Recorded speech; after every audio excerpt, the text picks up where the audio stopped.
And we're back with another episode of Not Elite Podcast, episode number with my friend 5, maybe? Horn Dog. 5, 6, almost 7. there. Almost there. And we have a stacked Dynamite during the show. I had technical difficulties with my computer monitor, so I was freaking out the whole time. I think I just had to update my drivers, and I think that was it. I think the GPU might have got unplugged, so yeah, that was fun. Well, here we are yet again. We decided not to. So after Forbidden Door, I feel like it made sense to not do a podcast right away, and then Yeah. I think we just got comfortable with it because it was late last night. But it wasn't nearly as late. But we were just We're like, trying yeah, to we play can't. a video game, and apparently the video game servers said, we're not going to work anyways. No video game. The video No game video games said, for the dude, we boys. came out. The game said we came out in 2013. Quit trying to fucking play this game. Yeah. Play a new game like Peggle 3. Oh, wait, that's not out yet. Wah, wah. I wish. Whoa. I wish I would have took notes for the show, but this week's Dynamite, it was a good Dynamite. I like it. Shout out AEW for the recap on their website. I appreciate whoever their PR guy is that's writing that like 4-page thing. But I will say going into the show, I feel like I wasn't as excited, and I give them credit because I think I just was still on Forbidden Door fatigue. Like I was I wanted to super watch fatigued from that. Yeah, like I wanted to watch Dynamite, but we had just watched 6 hours of wrestling, 3 or 4 nights earlier. And give them credit because like coming out of the show, I feel like I got the bug again. Like I left last night's show feeling really excited. I thought it was a strong episode in terms of storytelling, and it's something that we've talked about where last week's Dynamite had 8 matches and very little story. This week's Dynamite had 4 matches. I honestly think there was only one match that I would say was like really good. I think the rest were like okay and like fine. Like they weren't like unbelievable barn burners, and they didn't need to be because there was a consistent story from beginning to end of the episode that makes you excited for what I believe. Again, and we'll get into it, but going into next week, like I mean, next week's Dynamite is massive. Yeah, I'm extremely excited for that because somehow I'm getting lucky and fortunate enough. It's in Clearwater, Florida. The gods have blessed me. It's not in Orlando. It's not in Jacksonville, Florida. It's Clearwater, so it's a 30-minute drive. So I don't know when we're going to do the podcast. All 2 of our listeners here are going to be very concerned that we're going to be late again for the pod. But there will be a vlog, so maybe 4 people might watch it. Ooh. 4, I think 5, I definitely. 6. Yeah. If you're going to 7, so maybe 7 if we're lucky. I think if you're going there, man, you got to get a good vlog of this because I think the venue is going to be so unique. Yeah, this is my first time going to that venue, but I've seen this venue a lot going. They have a nice park next to it. It's pretty cool. It's literally right next to the beach, so I hope to have some cool drone shots of the water, the sunset, because the show starts at, might be a little late. If they record a little early, they should be able to get a good shot of the sunset, because sunset's at like 8 something. Well, yeah, I'm sure they'll get some B-roll or something for that, but yeah. All right. Well, hey, let's jump into this one before we get into the next one. Let's jump into it. Speaking of jumping, we got a high flying Will Ospreay backstage talking to his good old friend Kenny. Or there's some stuff with Mox and stuff. I missed a little bit of this, so tell me what I missed. I seen a patch. It said Death Riders. So Ospreay was interviewed. The show opens with Renee backstage, and it's basically a taped segment. They're telling you coming off of the end of Forbidden Door, and as Ospreay is there and talking about getting to have his Wembley moment, how big of a win it is, Jon Moxley is there, and this has been a theme now since Dynasty. So this is the 3rd pay-per-view in a row where we have a backstage Ospreay segment, but it's been with Kenny Omega, although now it starts with Jon Moxley. And he says to Mox, like they're both kind of like, oh man, I'm so hyped up. What a match that was. Unbelievable. And Ospreay says to Moxley, you said that you were starting to see it in me. You were beginning to see it in me. What is it? And Moxley basically says, I can't tell everybody. I can't put that into words. But essentially just letting him Mm-hmm. know in Moxleyism. It's a good promo. I can't rehash it verbatim, but just basically, telling Will, you've come a long way, and you've understood death ground, and you know what this is about. AEW can be a great place. It can be a great place. And that kind of goes back to Moxley's Mm. message from when the Death Riders got formed almost 2 years ago now. And he Wow. goes to give that Death Rider with the owl or whatever it is. He has Mm. that patch, and he gives it to Osprey, and he says, "We took a vote. Basically, you're in the Death Riders." And Osprey holds on to that patch. Mox walks away. Osprey comes out of the trainer's room, and well, perfectly stood as Kenny Omega Oh waiting shit. there Yeah. in the hallway. And congrats, Will. Um, you're going to get to live the big dream in Wembley. And Osprey basically says, "Hey, I see as you're talking to me, like I see you're looking at the patch. Uh, I don't need a dad to tell me what to do, bruv." And Kenny says, "Well, I'm just watching out for you. I Mm. just want to make sure that you don't make any mistake." And then MJF comes out of another trainer's room, and now I think for the first time on camera, we get Osprey, Omega, and MJF all in the same Yeah, spot. that close together. Yeah. And Kenny lets MJF know that, hey, if you beat Mark Briscoe tonight, I'll be coming for your title. And MJF laughs it off, looks at Osprey, and says, "I'll see you at Wembley Stadium, bruv." Basically blowing off the Kenny Omega situation. Yeah. And this would lead into essentially, James, a 2+ hour story throughout the night. This is a recurring theme that we'll get multiple segments for, and this is the Mm. the open and close of a really important show. I feel like that was my favorite part of the show. They had an ongoing segment, had me paying attention, like, oh, what's gonna happen at the end of the tonight? What's gonna happen maybe in the middle of the night? Will Kenny make a decision in the middle of the show? And it turns out it was the last segment of the show. It felt like it was a great way to end it after a pretty good show. It really was a breezy watch and can't Yeah. complain. Best match was the opener. MJF versus Mark Briscoe for the AEW World Title. Oh yeah, very surprising how that finished. It finished like thought Mark Briscoe was gonna put up a little bit more of the fight, and then Yeah, a lot of I blood I here. was too. Get Well, extreme yeah, here.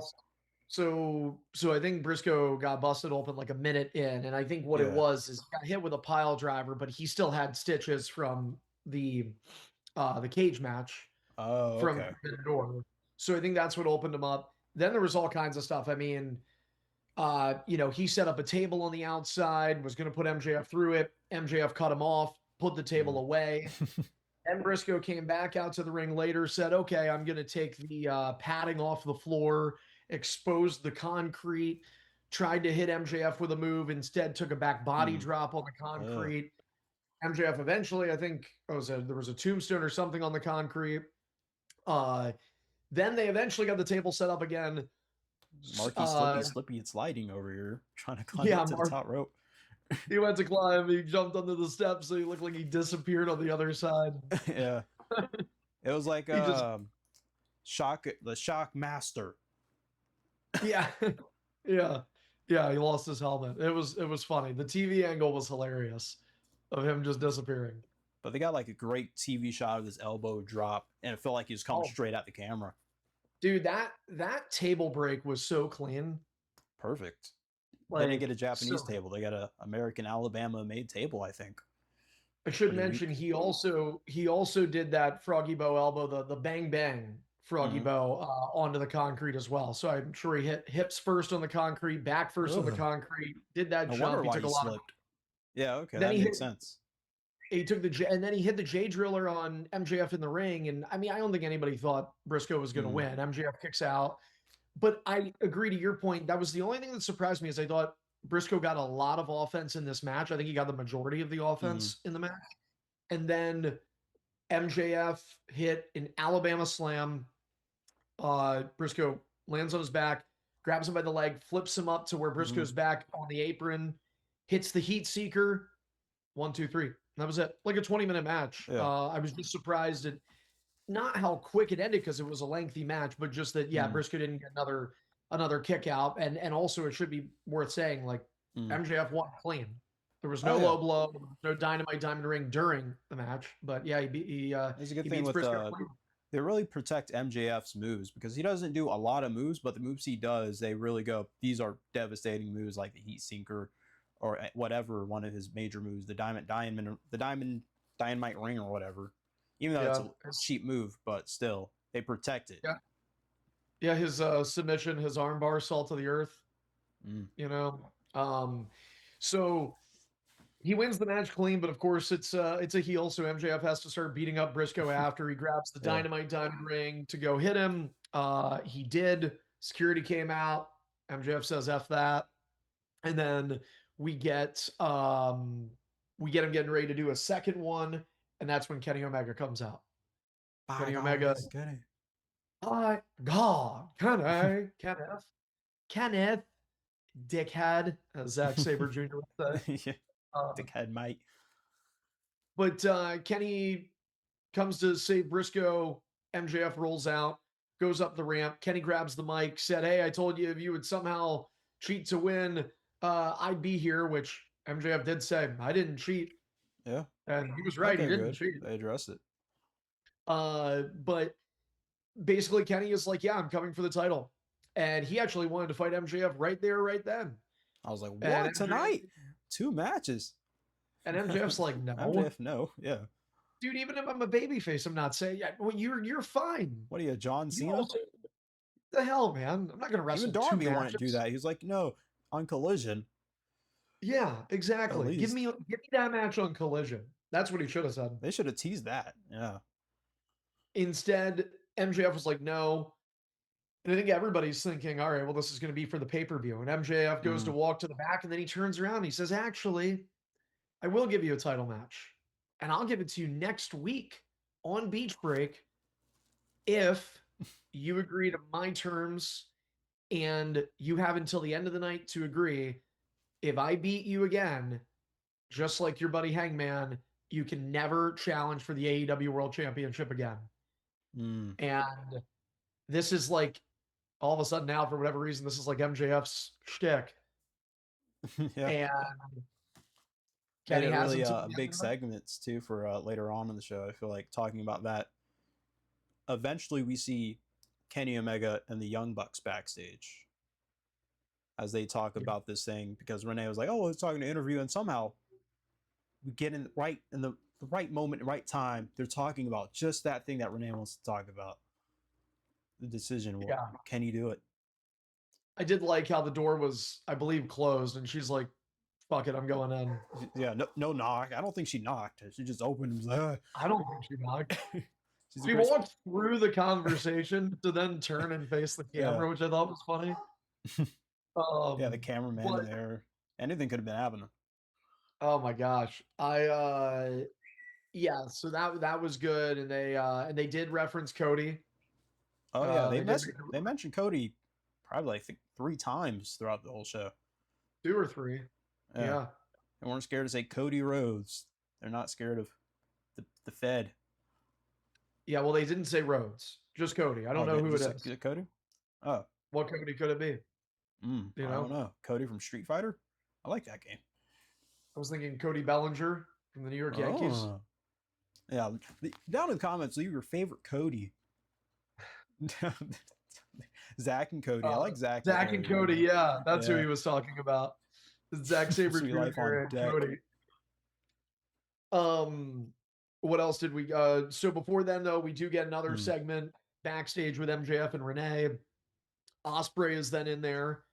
Ospreay basically says, "Hey, you're gonna break your neck by sucking yourself off the way you are," with all the compliments MJF was giving himself, because he decided to list every person that he's beat over his 3 reigns as champion. Oh yeah, it was a big list. Went on the Mad Dash. Yeah, it was a big list. The list of Jericho. The list of MJF. He's still that gimmick. Bring that back in 2027. Why not? Yeah, give it 2027 though. Like he's got Yeah. 6 months of doing something else, then he'll get to that. But yeah, so they go off on one another a little bit backstage, just kind of talking again. MJF reiterates, "I'll see you at All In." Hmm. Um, we go back to the ring. Andrade comes out, confirms he's turned to the Don Callis family. He wants to go for the AEW World Championship. He's so over. He asks how you know. The crowd already knew it. Yep. And then the heavies from the Don Callis family, Jake Doyle, Brian Cage, Lance Archer, and Don Callis, they all come out. They beat the hell out of Andrade. They bring him into the ring. Kevin Knight's there too. And then Don Callis is, I think he says, I have something very important to say. How you know, cabron? Yeah. And this would, so obviously Andrade will be feuding a little bit with the Don Callis family. They announce Yep. him and Brian Cage for Collision. And while Kevin Too Knight is bad out he there, doesn't have a friend. Too bad he doesn't have a friend. but could he? Could he though? Someone comes out there. Because how you know, but there is apparently somebody on the roster who would say, he knows. He knows. Leo Make a Rush, friend with him. what a pop. This guy's over. TNT title match with Kevin Knight that he lost, but it was a fun little match. It was simple enough. Yeah, gave enough offense to Leo Rush here. I think they showed the Yeah. title. I saw a clip on Twitter of his title's black. Yes, he's the ROH completely television championship. blacked out the ROH TV title. But he is, and again, man, like look at the last two pay-per-views. He's been involved in two of the big like co-main events, the last two pay-per-views. I mean, he's got a title on Ring of Honor now. I feel like I see him way more on Dynamite than I do on Collision now. Yeah, he's definitely made a big. This is like his moment. Ever since he came to AEW, this is like now he's an established star. He's never been, probably since WWE, this over. Yeah, and I think he's done a good job. Like, and the other thing is, you heard so many Leo chants last night. Like, he is over with the crowd. There are fans that want to see Leo Rush at a show now.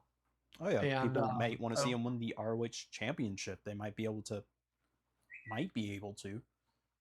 Maybe, but he was not. He was not able to win the TNT title. Gets pinned with the Uranagi. Kevin Knight wins, and then Darby Allin comes out. He doesn't go to the ring or anything, but Darby is on the stage and basically says, hey, I want a shot at the TNT title.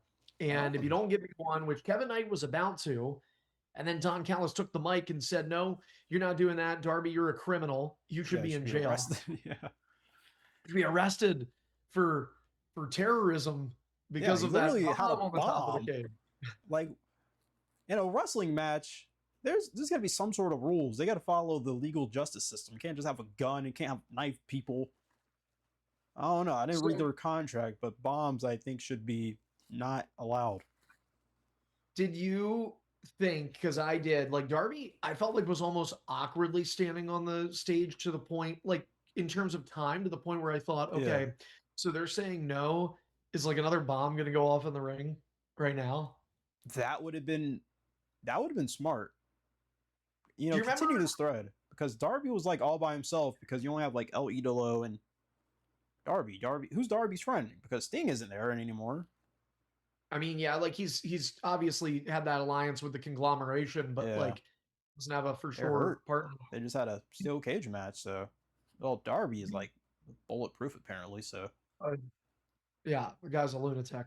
Do you remember the Undertaker? There'd be times where he'd be on the stage and he'd like put his hands up and like lightning would strike down. Boom, and then yeah, that was awesome when I was a kid watching SmackDown. I think they should. Do you think now's the time to maybe Darby should get supernatural powers? I think he should do that, but instead of lightning, is a whole bunch of crows. That would be good. Go and attack their opponents and eat their flesh. You know how like have you ever seen like they'll have like the bucket of blood or like a bucket of some black shit or whatever will just pour down onto the ring? Yeah, and, like, that famous clip with Kevin Nash and blood just goes next to him or whatever. He's like, whatever. Do we in this case just have an ungodly sea of thumbtacks? come down. Either that or a whole bunch of micro skateboards just falling Tech down from the decks. sky. Tech decks, A bunch yeah. of tech decks. Tech decks with thumbtacks in it. That would be good. I like that. It should be mentioned that Speedball Mike Bailey was seen in the crowd during this segment.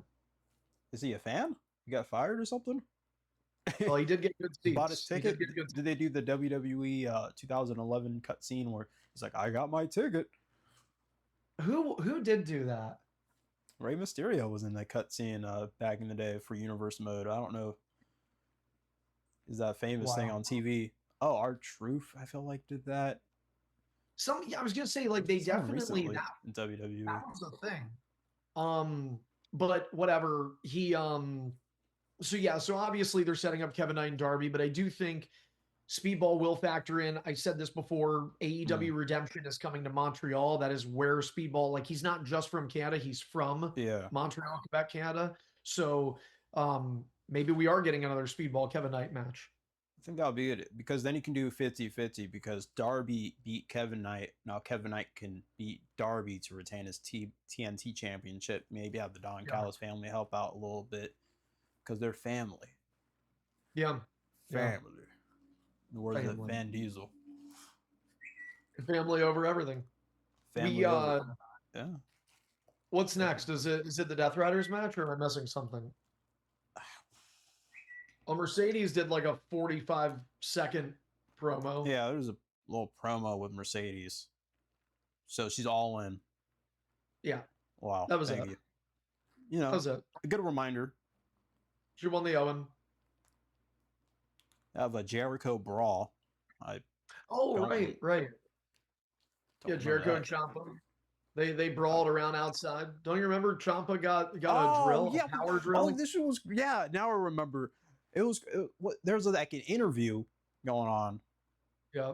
Was Jericho getting interviewed? Then out of nowhere, Tommaso Ciampa comes in with a trash can. No, other way around. Other way. The other. Okay. So Ciampa's getting interviewed. Jericho attacked him. Yeah, this was crazy. There was like an electric screwdriver thing, and Jericho almost got killed. Some security got killed. Jericho jumped off the TV production thing, like inside of it, not on top of it, not Jeff Hardy style, but he did a little leap. Everyone, except for that one camera guy or security guard, got killed for sure because he hit the steel rope beams. I'm like, oh man. What if the power drill would have accidentally been underneath one of them, and somebody's shoulder would have hit the ground, turned the power drill on, and the back of their head goes through the power? It's just this horrific Final Destination scene. Yeah, it was like dumb ways to die. You know, you go to a wrestling show and you're an enhanced talent, and then next thing you know, someone doesn't turn on the safety thing for the screwdriver. That's nuts. They've been building it up though. That's the name of it, the drill. Yeah.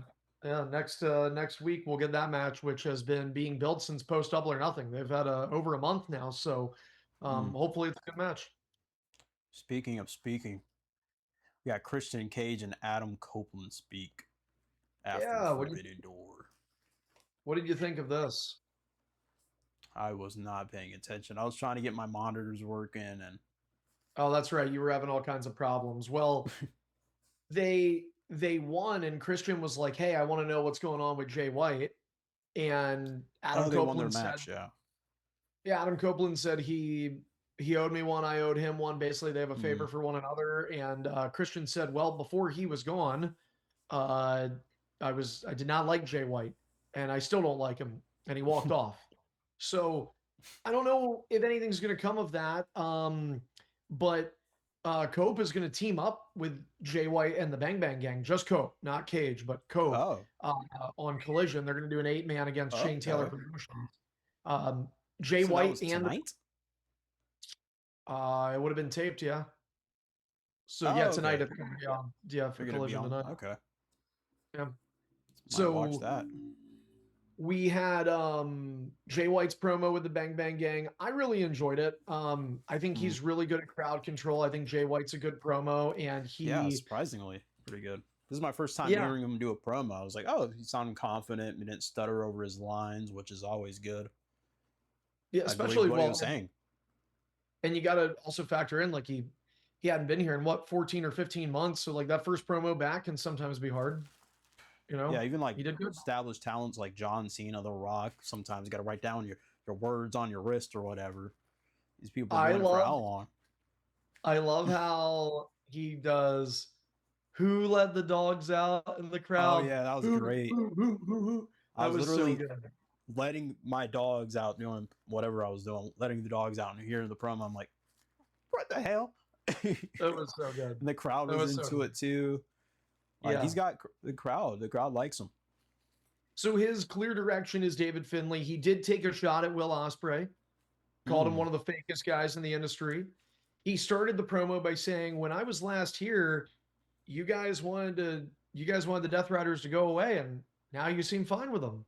It was just kind of like a random jab, but yeah. I do I do think that does tell you, like, is there a possibility that we will maybe, you know, we'll see Jay White? AEW, I mean, I could be wrong, but Mm, AEW, they're pretty good at like they'll plant seeds and they do fully intend to see them through.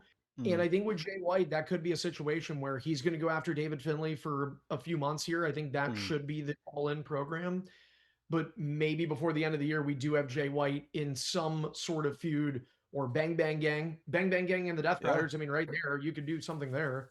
I feel like this is a good way of you know how WWE did with Bray Wyatt and Bryan Danielson and the White family. Yeah, but did So he did was in it Danielson for like a have? little cup of coffee. I feel like they could do something like that with the Death Riders, and have Will in the Death Riders for a little minute, and then over time, in months or weeks or however long they want to do this feud, he goes, "I don't want to be here anymore. I can do this by myself now." He tries to leave, and then they're like, "You want to leave?" Some mafia Italian stuff, and they kill him. Wait, are you talking about Will or are you talking about Jay White? Will, talking about Will, Will and Yeah, the Death Riders trying to. yeah. There's a lot of as we get into the back half of the show, let's circle back to that idea if you can remember, because Mm, there's a couple thoughts I have on it. But um, yeah, Jay White did his promo. mm. Um, we then go to the main event match. Not the final thing we see on the show, but Oh yeah. survival of the fittest. So 6 women elimination match for the vacant TBS championship.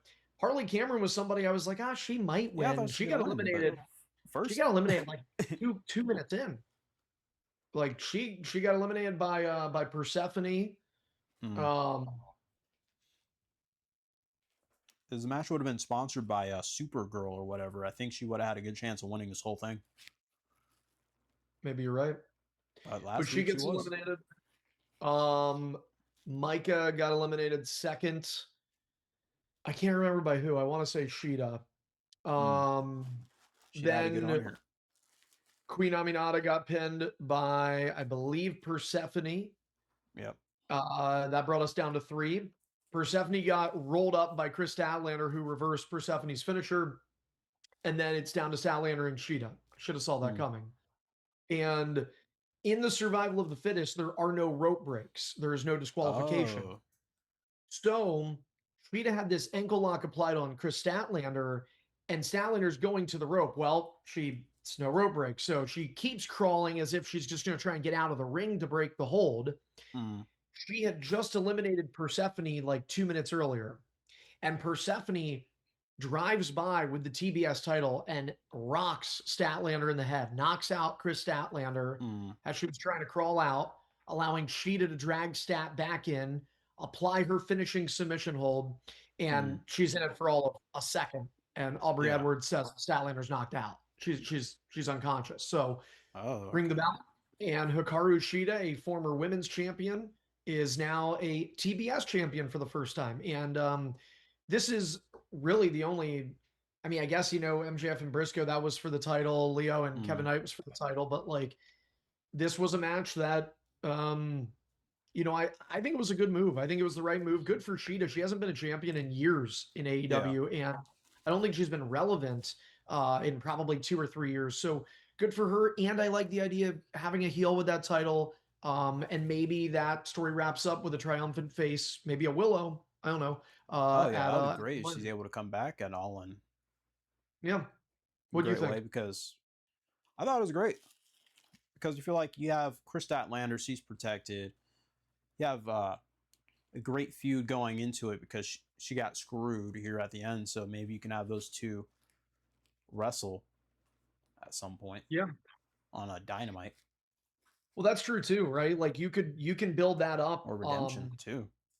Or Redemption. Actually, there you go. There's your redemption. Unless they're going to go Statlander Persephone. I don't know if they're going to look for a story that's like outside of the championship ranks for AEW. Does Persephone have a CML Women's Championship? Maybe she could try to take that. She did. I don't know. She might still. You might be right. So if she still has that, maybe she can get Chris Statlander gets her revenge, get her redemption by taking that at Redemption, or could that be a Grand Slam Mexico match? That would make more sense to have a Grand Slam Mexico build that card up with her with the CM. If Persephone is a CMLL champion, then yeah. And Kenny Omega comes out. Will Ospreay tries to talk to him and says, "Hey, are you sure? Like I'm worried you're not going to be able to give it your all." And Kenny, I thought, said, "Yep, I can do it, Will. Like I need to do this. I don't like the way my first world title reign was. I was a bad guy, and I'm gonna try and do it on my own." And he gave a hell of a promo when he was out of the ring. Felt like it was a potential goodbye, and he said, "I've thought about it all night. I accept the terms." And so next week, Dynamite Beach Break, Kenny Omega versus MJF for the AEW World Championship. And if Kenny Omega loses, he can never challenge for the World Championship again. Man, this is gonna be a crazy show. I don't know. They literally made this Beach Break a pay-per-view. Let's run down the card in a second. Running it. We're about to go to part 2. Part 2. Part 2. I'll invite you. I'll invite you. What? Your mother. What? Yeah. Oh man, then. Now we're back. I had to clap for a world famous 2-time champs and feel the power. Yo, it's a new day. Not yet. It's Thursday. Not yet. It's still a new day. It's still Thursday. It is still a new day. You're right. Yes, it was Thursday. Kenny gets attacked by MJF from behind, and then we get into those giant security angles where they break him up, and then I jump onto you, and then I jump onto you, and then it just gets us ready for for Beach Break, which to me, let's if you're cool with it, we'll run down the card. Yeah. So, Beach Break is going to feature 4 matches as of right now. I don't think they need any more, but we are getting, I mean, this is a pay-per-view level Dynamite. We are getting Chris Jericho versus Tommaso Ciampa, which, as we alluded to, has been built up for over a month now. We are going to get Konosuke Takeshita versus Kyle Fletcher for the International Championship. This is ridiculous that this is happening now. I'm finding out about this live, like in recording live, but I don't know the card. Yeah, you were we're getting your live reaction. So that's another one that I thought they would have saved for Redemption. And it's not to say they couldn't do a rematch, but like that legitimately, if they get the right time, like that could be a 5-star match.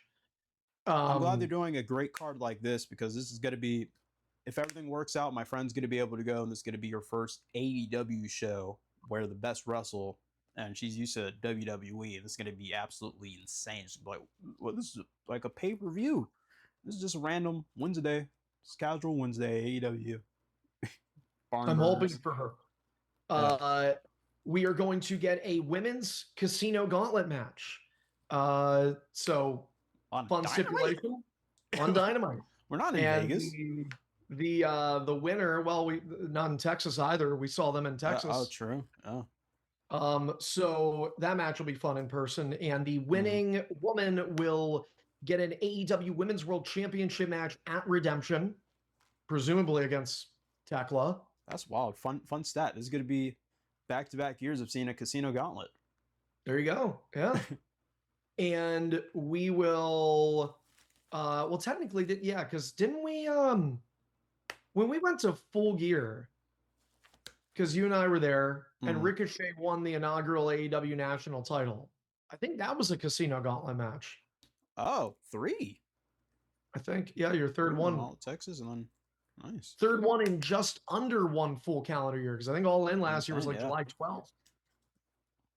So, and then what I presume is the main event, Omega MJF for the world title. And I'll say this, James, like, I mean, I've been watching AEW since day one, and I'm not trying to say this out of hyperbole. Like, in terms of stakes and the competitors and the unpredictability, this MJF and Kenny Omega match has to be and should be one of the biggest matches in the history of Dynamite. Yeah. I can't think of any other match that has the stakes this high on Like, Dynamite. the only ones that stick out to me for like a Dynamite was, and it ended up being a squash match in 2022. They did Moxley versus Punk, and Moxley won in like 3 minutes. Mm. And then they did Moxley versus Omega in 2020. And then, but the one that I really, really think of, like the one that always comes back to me, and you see it posted on Yeah, I Twitter, just like thought another one. Omega and Danielson. Yep, about to say it. That was a good one. On That's the one. Dynamite, the crowd's going crazy. It's like a 3-minute build up. I feel like the crowd just going crazy. Nothing happened. They're just looking at each other.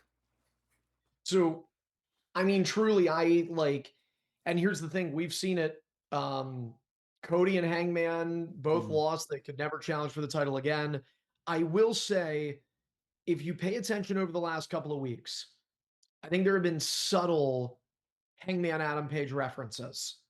Oh, and I do wonder if next week is the return of Cowboy Shit. If I see Cowboy Shit, Hangman come out there to help Kenny or screw Kenny, and potentially that builds to Hangman versus Kenny at Redemption or something crazy. Like, it's gonna be crazy. Well, I didn't even think about that. Yeah, like the possibilities they could do. Hangman could come back and be a heel. Be jealous. Be like, yeah, you don't need that title. We could be tag team. He could be delusional. Be like, yo, let's be tag team champs after screwing him. The other thing they could do is, there was this thought, I think everybody had it, that Redemption will be Kenny Omega versus MJF. It still could be, just Kenny as the champion. Yeah, Redemption for MJF. Right. I mean, so here's the thing, like, this is, again, I think wrestling, good show. We've always talked about it. Never going to be a bad show in wrestling, but like, I don't even remember if I mentioned it when we were going through the review. Like, Mox and Ospreay fought Lee Johnson and Blake Christian, the Swirl. Like, it's just a promo. So it's like, kind of good to have them being seen featured. Have a good heel group. Yeah, they've been seen a little bit more, but again, I mean, in terms of like high stakes wrestling, tonight was more of a story focused show, and I think it needed to be coming out of Forbidden Door. Great show to build up, and now we're on the path to redemption, but we are on the path to All In, and I mean, this is a real question of like next week, because I could see it either way. Kenny Omega even said it in his promo. He's 42 years old. So Kenny's a little different than Hangman and Cody when this situation came up, because Kenny might only have a couple more years to wrestle anyway. So could he ride a part-time schedule for 2 or 3 more years without a world title? My answer is yes. He can do that. Will they do that? Because I mean, I think next week you may very well find out what your main event for All In is. I mean, I don't know. What's your I know this is it's like a Dynamite recap show, but like, I do think there's a lot of thoughts you have coming out of this show to where you almost want to have a predictions portion of this. Like, what do you think is happening in this world title match? Well, I can tell you it's going to be hot because it's an outdoor venue. It's going to be literally physically hot. Florida heat. Let's hope. I'm praying they have big fans there, other than the people show up that generate heat. So we need cool air. But with this show, a casino gauntlet. Like, what happens? Wait, is that the men's one, right? Those are the women's. Is that for a title shot or? Yeah, so I said so. So the winner will challenge for the AEW Women's World Championship at Redemption. Oh, okay, that's great. Okay, cool. That makes sense. Will we see a return? Do you think this is Brit's time? Brit's No, time? No. no, I think Nyla it's. I think it Rose? might be. I think I might be. Yeah, Nyla Rose. I think Big Swole. I Ah. think. I think we're gonna see. I think we could see Hangman. The bigger question I have, and I think again, it Mm. goes back to like the big.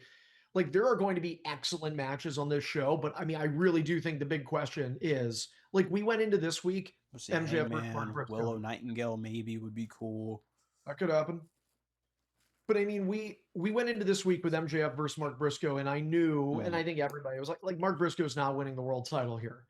But Mark next Briscoe week, help Kenny? I don't know. Like, what do you think? Do you think Kenny Omega is going to win the world championship next week? I think so. I don't think they're gonna do. I think someone's gonna screw Kenny if he does. The only way that Kenny loses is if someone comes out there and screw him for the championship. Man, it's Is there I'm a chance of excited. a double DQ? They just can't compete no more. I mean, What do you do that when would that be happens? so. I mean, yeah, the wording is if Kenny loses, he can no longer challenge for the title. Now they could do because they've done it before. They could do like a 30 or 60-minute time limit draw. Yeah. I just don't know that that will go over well. MJF could also win via countout, and then he would still lose the match and not be able to go for the title. They're not going to do that. That's too That's WWE. WWE. They're not My going to bad. do I was that. watching TNA last week or something. Get out of my head. I will say, so yeah, so that's the rundown for next week. Collision, just a quick note on that. Let me pull this up for you because that's coming up tonight. For I don't know if you're tonight, gonna. for anyone watching this tonight at the tail end of the pod. This is so I will say this is one thing. Collision's gonna be a 2.5 hour episode. That's fun, isn't it? 8 o'clock start time usual or The clock start time. There are so many matches, but I will say I'm actually like these are probably going to be good matches. We've got Adam Copeland with Jay White and Austin and Colton Gunn against Shane Taylor Promotions featuring Shane Taylor, Lee Moriarty, Carly Bravo, and Sean Dean. Speedball Mike Bailey, Bandito, and Mystico versus the Rascals. okay. That's going to be unreal. We mentioned that there are Casino Gauntlet for the women next week, so they're going to have 2 matches to determine the people who will start that match. So for the number 1 spot in the Casino Gauntlet, it'll be Rena, who is from Stardom. Okay. She will face Athena. Oh. And for the number 2 spot, it will be Julia Hart versus Maya World. So that's exciting. We'll then have Kyle Fletcher versus ELP, which is El Phantasmo. This match, I'm telling you right now, he's from New Japan. This match is going to be awesome. Get your popcorn. Pac and Claudio of the Death Riders versus Unbound Companies, Shingo Takagi and Drilla Maloney, who we saw on the buy-in. Oh, yeah, that guy. You won, right? We're going to get against Daniel Garcia. Thunder Rosa and Mina Shirakawa in tag team action. The Demand are also going to be in tag action. And I presume the main event, Andrade El Idolo versus Brian Cage. Oh. Okay. We actually have a decent Collision card. Yeah, I can't complain. We're going to have great wrestling, good matches, maybe a good storyline bit. Yeah. So, and hopefully hyping up Dynamite Beach Break a little more, which is just awesome. One other note that I had is, and I was watching a reporter, this is kind of a sidebar, but yeah, you know, as I freeze mid sidebar. There you go. I'll leave. I think this is so. There's been this talk for a while now about AEW running a big show in America Mm, around WrestleMania, because WrestleMania is going to be in Saudi Arabia this coming year. So that's been a big point of conversation, possibly a stadium show. There's a couple different ways they could take that. We saw last year, July was all in. mm, This year, it's late August. They flip flopped that and Forbidden Door. I think AEW, if they wanted, they could flip around the schedule again and they could do mm, all in April. Should be an 8-month path from this year's to next, which would be a little quick. But mm. somebody put this out online, and Jon Moxley and the Death Riders, like, this is worth examining, because since the Death Riders came in, I will ask you this question. Give me your Mm, opinion. Sorry, it's going to be a little wordy here, but like, it's got my brain. I'm mentally stimulated thinking about the possibilities. So, mm. since the Death Riders became a thing, people have wanted the death or anticipated the death. At first, during Moxley's reign, it was go away heat. It was this sucks, get the belt off of him. Whether it was going to be Cope or Swerve, get the belt Yeah, off of him they're doing now. some weird stuff where like Shane McMahon was probably the leader, and then that They were didn't talking, work yeah, out. So it was like, I fucking forgot about that. So, like, there was all this talk about, like, okay, just pivot AEW, just pivot. Tony Khan doesn't do that. What is the end result? In my opinion, mm, those last 3 months or so, great storytelling, great shit to get Jon Moxley and Hangman as the main event of All In. And Hangman crying in the ring with the briefcase as he unlocked it for the AEW World title, to me, is one of the best moments in AEW history. mm. So, mission accomplished. Okay, he wins. Now we're sitting there thinking, all right, Death Riders are over. Well, they're not. They're back on TV that following Wednesday. All right, they're going to go for a little bit. Moxley starts losing a shitload of matches, remember? And we're like, Oh yeah, okay, somebody, they're going he to had some turn on tension him. going on because Claudio was Yeah, winning matches. Everyone in the Death Riders were winning, Pac except for was winning. Moxley. Even Moxley Daniel was, and Garcia was winning. Even Yuta Moxley was, might have been winning. no, he Oh sucks. no, too far. But so if you remember, it's not only that, like, Moxley's giving up, he's tapping Yeah. out left and right, you know, and we're like, okay, here comes the turn. Okay, not just yet. Then he gets into the Continental Classic, and I'm like, all right, well, what's going to happen here? Is he going to lose every match in the C2 and then get turned on? Is he, okay, well, he starts winning. He gets to the Mm, finals. All right, is he going to lose the finals? Are they going to turn on him? Okay, he wins the finals. He cuts a babyface promo, and the Death Riders are all of a sudden kind of baby faces, yeah. and now they're tweeners again. And so the reason I'm filling this Mm, backstory is because now, yet again, we're all sitting here thinking, when's the turn coming? When is Moxley turning on Osprey? Is Osprey turning on Moxley? Are the Death Riders turning on Osprey or Moxley? Where is this going? And it got me thinking, if AEW has a big stadium show to try and mm, rival WrestleMania in the States, where you're going to need some heavy stories, call it All In, call it mm. Revolution, whatever. Is that the match? Is it the slow burn to get to Moxley and Osprey at a stadium? Because, say what you will, and this is my thought, I don't think Jon Moxley is the best Mm. wrestler in AEW. I don't think Jon Moxley is the best promo in AEW. I'm not saying he's bad at either of those things. I'm just saying I don't rank him number one in either of those categories. But when you look at the history of this company, he is undoubtedly their ace. He is Yeah. their number one. And he's there every week. And he is good at telling you a story and taking you on a ride. And is that the best story? And does Osprey get a long title reign as world champion? And then we lead to that as the stadium match. Could that be the selling point? Or would you see it maybe going a different way? I think that could be the selling point with the somehow they get to the point where Osprey he wants also something from Mox. Mox wants the title. Osprey wants the Death Riders to be over. That would be the end of the Death Riders with this match. Fair and square about Moxley seems fair to the rules. He's like, okay, agree to this match, kind of thing for that big stipulation on there. And Yeah. It was just it was pointed out. I had saw other wrestling media talking about it, and I thought, man, you know what? Like that might be the match. Yeah, and the Death Riders on a high note, because if it's at the end of a pay-per-view, if Moxley loses to Ospreay, he keeps the title. The fans there are going to be excited. The roof is going to blow up. It's like finally the Death Rider's over, but also it's like bittersweet. It's like, oh, the Death Rider's over. I'm going to kind of miss them, but they're doing a good job with these stables and factions growing up, and they're going to be able to step in for the Death Riders if the Death Riders ever ends at this rate. Obviously, we're talking about this 8, 9, 10 months in advance, yeah. But it, you know, it is an interesting thought just because I keep catching myself, like even last night with the Death Riders patch. I'm like, all right, is Ospreay going to take it? Is Ospreay going to not? Like, I keep thinking, when's the turn? And there's a part of me that goes, you know what? AEW might have a plan, and they might be telling you you're going to be waiting quite a while for that turn. Yep.